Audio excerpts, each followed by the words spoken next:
All right, here to weigh in, Kellyanne Conway, Fox News contributor and former senior counselor to President Donald Trump, who is now the president-elect. Once again, Kellyanne, welcome. It's great to have you today. We're talking about some of these picks potentially for his cabinet. He's saying he wants to listen to the American people more, that it's going to be different than last time. What I think is fascinating about him is that he has evolved so much and he's learned from his first term. He's going to bring that expertise. So what does it look like? It looks like a cabinet that's going to reflect America and America's will. This was such a sweeping, decisive victory on policy prescriptions. People spoke for 3 years, frankly, that they wanted someone in leadership to tackle inflation, immigration, economy, border security. And so I think he'll have people who reflect a free market economy, get those tax cut and jobs extended from 2017. So many Americans are living under that and maybe don't realize it could expire next year if you don't have a President Trump and a Congress working together. He has an embarrassment of riches in terms of selection for different posts because so many great men and women have already told us they want to serve. They've already sent in their resume. I've been telling people for months, someone else will ask for your treasure.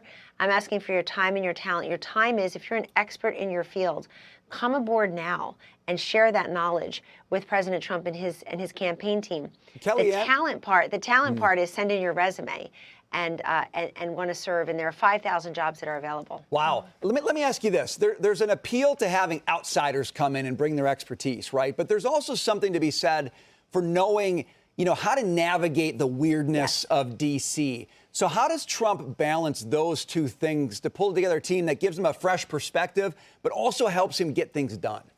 It's a great question. And, frankly, I keep hearing and reading all these stories about he learned and the first time he won't make those mistakes. He had some great men and women around him, and he got a lot done as president. It's part of how he was elected again. People said, I want all of that back. But this outsider-insider is fascinating. And Trump himself now, to me, represents both the insurgent and the incumbent. So he benefits from still being seen as an outsider to the system, to corruption, to the swamp that needs to be drained. But he is an insider insofar as he comes to Washington with those 4 years as president of the United States and commander-in-chief under his belt. Bringing outsiders in is a great idea. Having people's perspective, if you're an expert on school choice or AI or the Veterans Administration, for example, somebody just told me this morning these innovative places are prescribing food as medicine for some of our veterans who have food insecurity. So there's tons of ideas like that. Bring them in. I think Elon Musk is a great embodiment of that. Most Americans don't see him as a celebrity, the kind that Kamala had. They see him as a job creator, innovator, somebody who's literally banking on the future. But look, you make an important point. I've been in Washington since I was 18 years old, 11 in New York, but since I was 18, that's almost 40 years ago. I'll do the math for everybody.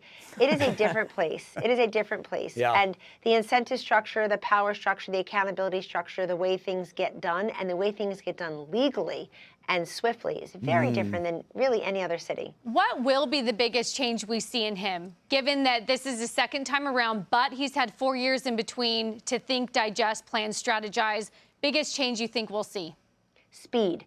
Speed in filling these positions, speed in getting those executive orders done, speed in making sure legislation is passed and on his desk. Look, we came here in 2017 with a majority in the House, with a majority in the Senate. I hope he has both now, and couldn't repeal and replace Obamacare. Infrastructure did not get through that year. The Tax Cut and Jobs Act was signed into law December 2nd, not March 2nd, because it just took so long to get things done. I think now he'll work with a certain energy and alacrity, with no political race ahead of him ever again. And how many of us ever in this life get a second chance this big?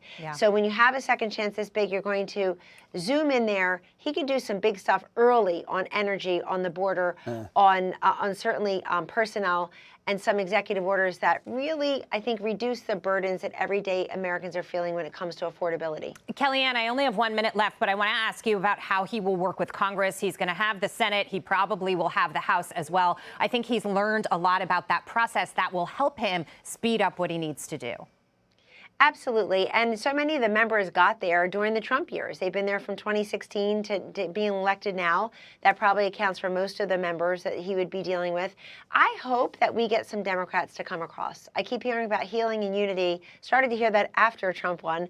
That has to come from the Democrats, too. And the way you do that is by saying, look, I didn't vote for Trump. I don't particularly care for Trump, but my voters in my district or my state have benefited from deregulation, benefit from energy independence and fracking, benefit from the Tax Cut and Jobs Act, would benefit from stronger, tougher crime policies and these wars to end around the world. Yeah. So I'm going to put my politics aside and work with the President of the United States on policy.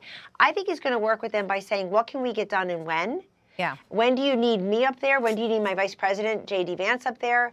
And tell us, when you need me involved. And what I think here's the deal.